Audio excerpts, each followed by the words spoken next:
crime tsunami is about to be unleashed on far too many cities across America. So Joe Biden and his band of radical leftists are setting up the perfect storm for a crime wave the likes of which we have never seen before.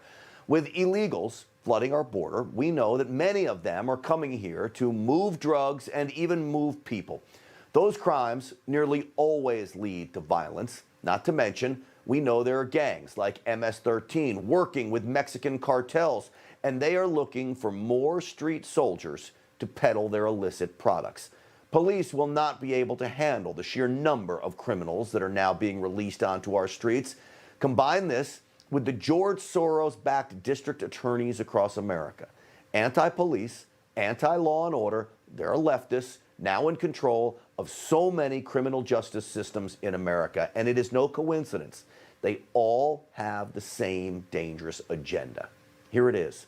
Do away with cash bail, which of course lets criminals back out on the streets while they await trial. They want to reduce sentences, meaning violent criminals that are convicted will be back out on the streets faster. You tell me how that works. It doesn't. No more trying minors as adults. That includes 16 and 17-year-olds who know what the decisions they are making, hardened gangbangers accused of the most heinous crimes. They'll get off and out by the time they turn 18. Eliminate prosecutions is what some of these prosecutors want to do. Eliminate those prosecutions of dangerous anti-police protesters. Los Angeles County's George Gascon is the king of the Soros-backed DAs. And as crime continues to skyrocket in LA, Gascon has the audacity to brag about his weak-on-crime policies.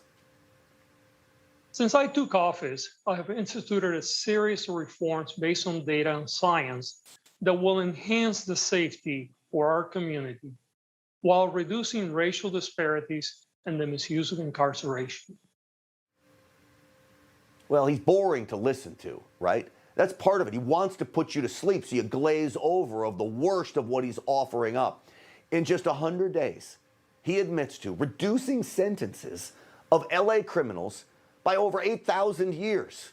That's just in 100 days. He seems proud of the number of cases his office has just flat out dismissed. It's the opposite of how we should measure the success of a district attorney. Every liberal city in America has proven letting criminals go does not reduce crime. Take a look at this case that Gascon dismissed. All right, during an anti-cop protest, one of the many that took place in LA, 3 accused chaos creators were charged with pulling yellow steel police barricades across train tracks in what prosecutors insist was a clear attempt to derail an oncoming passenger train.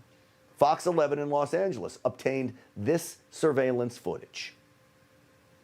The video shows Berg and Lomax dragging the barricade across the train tracks. A third protester runs by, also dragging the wire across the tracks.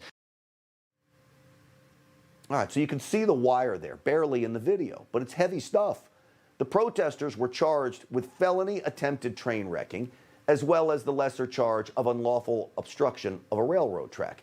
That carries 4 years in prison, compared to the first, which carries almost life in prison, okay? Listen. The surveillance video clearly shows the 2 women, Lomax and Berg, pick up the barricade and start to drag it across. So the evidence against them is incredibly strong just from the video. All right, and also, an expert from the Union Pacific Railroad declared the obstacles pulled across the tracks could derail a train. Well, the Soros-installed DA, George Gascon, ordered veteran prosecutor Richard Doyle, who you just saw in that soundbite, to drop the charges, letting the accused walk. No penalty, no questions. I told him, I'm not comfortable with dismissing what I know to be a good case, a viable prosecution, without knowing the reason why. And he said to me, well, can you just dismiss it today and we'll find out the reasons later? And I said, no. Look, cops saw a train coming and ran and got the barricades off of the tracks 15 seconds before that passenger train got there.